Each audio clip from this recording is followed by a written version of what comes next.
Hello students, today we are going to study chapter number 12, Electricity and Circuits.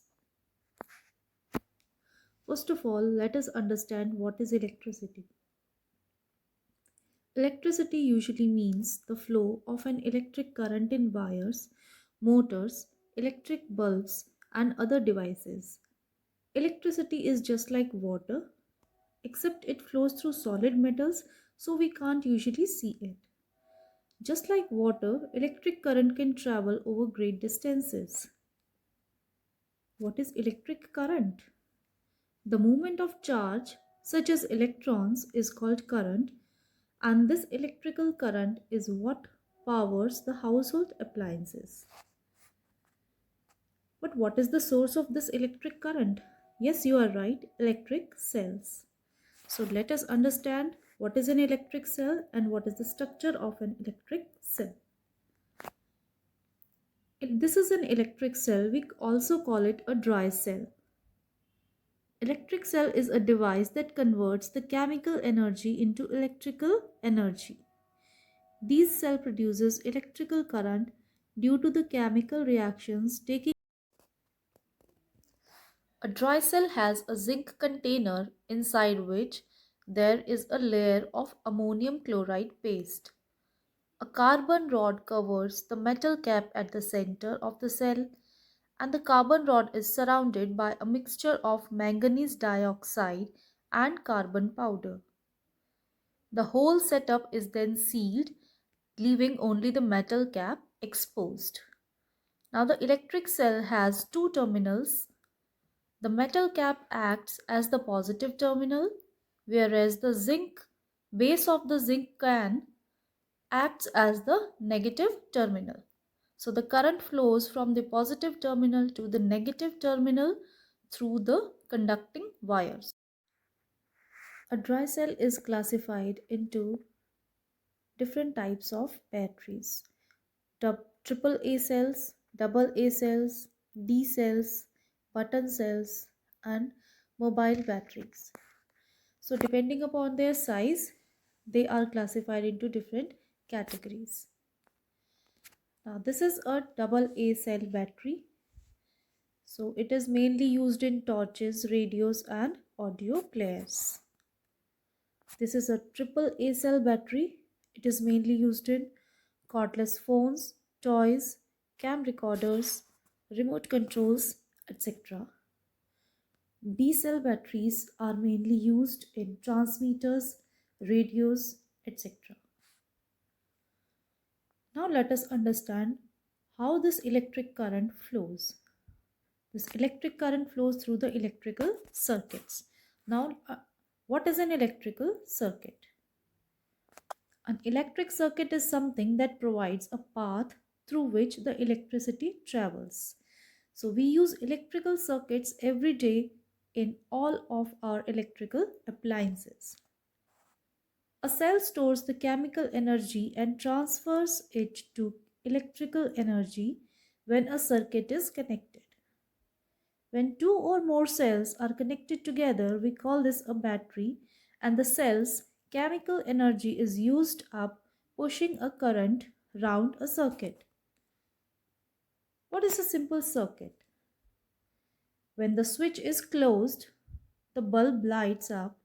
This is because there is a continuous path of metal for the electric current to flow around. And if there were any breaks in the circuit, the current couldn't flow. Now let us understand what is a switch. A switch is a device that completes or breaks the circuit. It works by breaking or completing the circuit path. When the switch is on, the circuit path is complete. When the switch is off, the circuit path is broken. When the switch is closed, the lamp lights up. This is because there is a continuous path of metal for the electric current to flow around. If there were any breaks in the circuit, the current could not flow. Here is a simple electric circuit and it has a cell, lamp and a switch. So, A simple circuit has four components: cell, wires, switch, and lamp, means the bulb. To make the circuit, these components are connected together with a metal connecting wire. There are two types of circuits: closed circuits, through which the current flows, and open circuits, through which no current can flow. The most common problem in the circuits is an unintentional break in the circuit. So in the first diagram you can see this is a diagram of a closed circuit, and in the second diagram you can see the picture of a open switch circuit. In an open circuit, no current can flow. So you can see here there is a battery, there is a switch, there is a bulb and the connecting wires. So the switch is put off here. It is not connected. There is a break in between the circuit.